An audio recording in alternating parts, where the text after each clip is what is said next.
जाहिर है मोदी ने मणिपुर घटना के बहाने संसद में हंगामा करने वाले विपक्ष पर अभी तक का सबसे बड़ा हमला किया।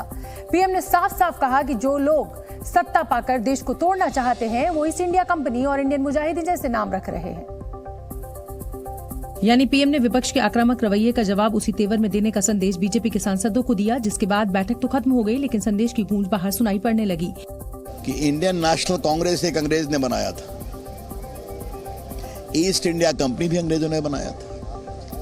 आजकल लोग इंडियन मुजाहिदीन भी नाम रखते हैं, इंडियन पीपुल्स फ्रंट भी नाम रखते हैं, तो चेहरे पे चेहरे लिखाते हैं, सच्चाई कुछ और है। यही नहीं, विपक्ष के रवैये को पीएम मोदी ने हमेशा विपक्ष में रहने की मंशा वाला रवैया करार दिया।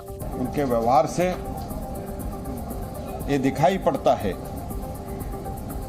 कि वो परमानेंटली आने वाला कई वर्षों तक अपोजिशन में रहने का डिसाइड किया है। बात निकली तो विपक्ष के कलेजे को भेद गई। कांग्रेस की तरफ से तमाम बड़े नेताओं ने विपक्षी गठबंधन के नाम की तुलना आतंकी संगठनों और ईस्ट इंडिया कंपनी से करने पर आपत्ति जताई। और कांग्रेस के नेता राहुल गांधी ने मणिपुर कांड के जरिए ट्विटर पर पलटवार किया। राहुल गांधी ने लिखा, आप हमें जो मर्जी बुलाएं मोदी जी, हम इंडिया हैं, हम मणिपुर के जख्मों को भरेंगे और सभी महिलाओं और बच्चों के आंसू पोंछेंगे। संसद के बाहर राहुल की प्रतिक्रिया आई तो राज्यसभा में कांग्रेस के अध्यक्ष मल्लिकार्जुन खड़गे भी बोल पड़े। मणिपुर की बात हम कर रहे हैं, प्राइम मिनिस्टर ईस्ट इंडिया की बात कर रहे हैं, इंडिया में ईस्ट इंडिया बोल रहे हैं। लोकसभा में कांग्रेस के नेता अधीर रंजन चौधरी ने तो इस तुलना को भारत की छवि खराब करने वाला बता डाला। मोदी जी अगर इंडिया को मुजाहिदीन के साथ जोड़ दे तो आखिरकार इंडिया नामक जो देश है इनकी छवि को अपमान कर रही है। जेडीयू सहित विपक्ष के दूसरे दलों ने भी विपक्षी गठबंधन की अलग तरह की तुलना को गैरवाजिब करार दिया। प्रधानमंत्री का वक्तव्य आपत्तिजनक है। विपक्ष को विदेशी शक्तियों के साथ, शत्रु शक्तियों के साथ जोड़ना ये उनके गरिमा के अनुकूल नहीं है। उन्हें अपने शब्दों को वापस लेना चाहिए। देश के नाम पर किसी सियासी पार्टी या गठबंधन का नाम हो या ना हो, इस पर बहस हो सकती है।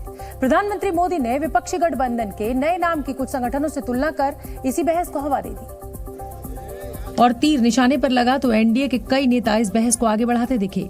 वो केवल I.N.D.I.A का लेबल लगाकर उनकी प्रवृत्ति इंडिया वाली हो जाती है, जरूरी नहीं है। और देखिए ना, 26/11 पाकिस्तान की नहीं भारत की साजिश है, ये किसने कहा? अभी हाल ही में पुलवामा पर भी सवाल उठाने का काम ममता बनर्जी जी ने किया। केंद्रीय मंत्री रामदास आठवले ने तो विपक्षी गठबंधन के नए नाम को देश का अपमान करने लायक तक बताया। विपक्षी दलों ने अपना नाम बदलना चाहिए और इंडिया का अपमान नहीं करना चाहिए। विपक्षी दलों को जो भी हमारे खिलाफ, मोदी जी के खिलाफ बोल सकते हैं, उनको लोकतंत्र का अधिकार है। जाहिर है पीएम के बयान के बाद अब नई बहस शुरू हो चुकी है। मॉनसून सत्र के चौथे दिन हंगामे की वजह से लोकसभा की कार्यवाही स्थगित हुई और दोबारा शुरू होने पर नारेबाजी के बीच अमित शाह ने कोऑपरेटिव संशोधन बिल पेश किया। हालांकि विपक्ष हंगामे के रुख पर कायम रहा। ऐसे में बीजेपी संसदीय दल को संबोधित करने पीएम मोदी पहुंचे तो विपक्ष के नए गठबंधन ने भी चौथे दिन की रणनीति तय करने के लिए बैठक बुला ली। और इस रणनीति का अंजाम ये हुआ कि मणिपुर मुद्दे पर पीएम के बयान से सदन का कामकाज शुरू करने की जिद पर अड़े विपक्ष ने चौथे दिन भी बीते 3 दिनों की कहानी दोहरा डाली। सदन की कार्रवाई आज 2 बजे तक के लिए स्थगित की जाती है। ठीक यही हाल राज्यसभा का भी रहा। मणिपुर जल रहा है, रेप हो रही है, मणिपुर में मकाना जला है। लेकिन सूत्रों के हवाले से जो बड़ी खबर आई वो ये कि विपक्ष की बैठक में केंद्र सरकार के खिलाफ अविश्वास प्रस्ताव लाने पर चर्चा हुई, जिस पर अंतिम फैसला लिया जाना बाकी है। इसके अलावा विपक्ष ने इसी हफ्ते अपना एक प्रतिनिधि मंडल भी मणिपुर भेजने का फैसला किया। और इस समय एक बड़ी खबर आ रही है, वो आपको बता दें। मणिपुर हिंसा से जुड़ी ये बड़ी खबर। मणिपुर के मुद्दे पर संसद में चर्चा के लिए गृह मंत्री अमित शाह ने विपक्ष के नेताओं को चिट्ठी लिखी है। अमित शाह ने कांग्रेस अध्यक्ष मल्लिकार्जुन खड़गे और अधीर रंजन चौधरी को पत्र लिखकर जानकारी दी है कि केंद्र सरकार मणिपुर मुद्दे पर चर्चा के लिए तैयार है। साथ ही उन्होंने विपक्ष के नेताओं से भी अपील की है कि इस मुद्दे पर चर्चा में सहयोग करें और संसद के दोनों सदनों की कार्यवाही चलाने में मदद करें।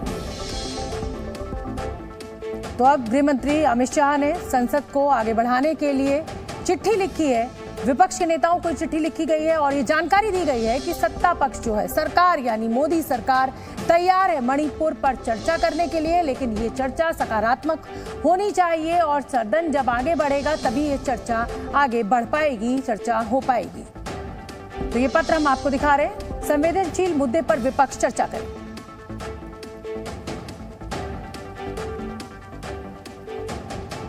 कि जनता आपको देख रही है, चुनाव में जाना है, जनता के खौफ को ध्यान में रखे और मणिपुर जैसे संवेदनशील इश्यू पर चर्चा के लिए उचित माहौल सदन में बनाइए, ऐसी मेरी विनंती है। गुजरात के अहमदाबाद में इस्कॉन ब्रिज पर 9 लोगों को कुचलकर मारने वाले आरोपी तथ्य पटेल के बारे में एक सनसनीखेज जानकारी सामने आई है। गुजरात पुलिस के मुताबिक तथ्य पटेल एक सीरियल ऑफेंडर है और इस्कॉन ब्रिज हादसे से पहले वो 25 बार स्पीड लिमिट तोड़ चुका था। 20 जुलाई की घटना के बाद पुलिस ने जब तथ्य पटेल की सफेद जगुआर के बारे में जानकारी जुटाई तो ये खुलासा हुआ। पुलिस के मुताबिक आरोपी तथ्य 1 महीने में कई बार ट्रैफिक लिमिट तोड़ चुका था। यह भी बताया जा रहा है कि अक्सर उसकी जगुआर कार शहर की सड़कों पर 100 किलोमीटर प्रति घंटे के ऊपर फर्राटा भरती थी। सूत्रों के मुताबिक 20 जुलाई को 9 लोगों की जान लेने से पहले भी तथ्य सड़क पर 2 घटनाएं कर चुका था, लेकिन उन्हें दबा दिया गया। हैरानी की बात तो यह है कि इतनी बार ट्रैफिक नियम तोड़ने के बाद भी वो पुलिस से कैसे बचा रहा। पाकिस्तान के पूर्व प्रधानमंत्री इमरान खान पर फिर गिरफ्तारी की तलवार लटक रही है। पीटीआई नेता इमरान खान ने अपनी गिरफ्तारी की आशंका जताई है। इमरान खान ने शहबाज सरकार पर षड्यंत्र रचने का आरोप लगाते हुए अपनी गिरफ्तारी की बात कही। चुनाव आयोग की अवमानना मामले में इमरान के खिलाफ गैर जमानती वारंट जारी किया जा चुका है। आज सुबह रूस ने यूक्रेन की राजधानी कीव पर बड़ा ड्रोन हमला किया। यूक्रेन के मुताबिक रूस के इस हमले में ईरानी ड्रोन्स का इस्तेमाल किया गया। करीब 3 घंटे तक पूरे शहर में हवाई हमले के सायरन बजते रहे। चीन के गांसू प्रांत में स्थित एक बुद्धा टेम्पल में भीषण आग लग गई। सूचना मिलने पर पहुंचे फायर ब्रिगेड की टीम समय रहते आग पर काबू पाने में कामयाब रही, जिसकी वजह से मंदिर को ज्यादा नुकसान नहीं पहुंचा। रूस और चीन के संयुक्त युद्धाभ्यास का समापन हो गया है। 4 दिन तक चले इस युद्धाभ्यास में दोनों देशों के 10 युद्धपोत और 30 से ज्यादा लड़ाकू विमान और हेलीकॉप्टर शामिल रहे। दिल्ली से सटे नोएडा में हिंडन नदी इस वक्त उफान पर है। इस कारण हिंडन नदी से लगा इलाका पूरी तरह से जलमग्न हो गया है। ये तस्वीर ग्रेटर नोएडा के इकोटेक 3 एरिया के पास हिंडन नदी के किनारे की है, जहां पूरी की पूरी पार्किंग बाढ़ में डूब गई है। इस कारण पार्किंग में खड़ी सैकड़ों कारें जलमग्न होने दिखाई दी। हालत ये हो गई कि दूर दूर तक सिर्फ पानी में डूबी हुई गाड़ियां ही गाड़ियां नजर आई। दरअसल हिंडन का जलस्तर बढ़ने से ग्रेटर नोएडा के ऐसे हालात बन गए। इस दौरान पूरे के पूरे जो क्षेत्र था वो डूब गया और पानी घुस गया हर जगह। हिंडन के किनारे अवैध रूप से बसाई गई कॉलोनीज का भी कुछ ऐसा ही हाल है। फिलहाल बाढ़ के खतरे को देखते हुए प्रशासन ने अलर्ट जारी किया है और इन इलाकों में रह रहे लोगों को सुरक्षित स्थानों पर जाने की सलाह भी दी है। ये तस्वीरें आप देखिए, EMI लोग भर रहे होंगे। पूरी की पूरी पार्किंग जो है वो जलमग्न हो गई। इसका उपाय क्या है, इस पर कोई चर्चा नहीं है, कोई बात नहीं है। हर साल इसी तरीके से कई इलाकों में बाढ़ आती है। ग्रेटर नोएडा में ये पहली बार हिंडन का जलस्तर बढ़ने के बाद बहुत सालों बाद ये तस्वीर आई है, लेकिन इससे निजात कैसे मिलेगा, इसका अभी तक किसी के पास कोई जवाब नहीं है। देश के कई हिस्सों की तरह राजस्थान में भी भारी बारिश का दौर जारी है और मौसम विभाग ने आने वाले 48 घंटों तक हालात ऐसे ही बने रहने की भविष्यवाणी की है। इस बीच उदयपुर में 2 बाइक सवार के पानी में फंसने की खौफनाक तस्वीरें सामने आई हैं। बताया गया है कि नाई थाना इलाके के धार पुलिया के पास 2 युवक बाइक के साथ पानी में उतर पड़े, लेकिन पानी की तेज धारा में वो संभल नहीं पाए। युवकों की बाइक तो पानी में बह गई, लेकिन उनकी किस्मत अच्छी रही कि उन्हें जान बचाने के लिए पुलिया के पिलर का सहारा मिल गया। 2 लड़कों के तेज धार पानी में फंसे होने की जानकारी मिलते ही रेस्क्यू टीम मौके पर पहुंची और क्रेन की मदद से दोनों को बचाने का ऑपरेशन शुरू कर दिया गया। इस बीच दोनों लड़के पुलिया के पिलर को पकड़कर एक दूसरे को हिम्मत बंधाते रहे। कुछ देर की मशक्कत के बाद रेस्क्यू टीम ने रस्सी के सहारे दोनों को सुरक्षित निकाल लिया। वक्त पर मदद नहीं मिलने पर दोनों के नदी में बहने का खतरा था। Zee News.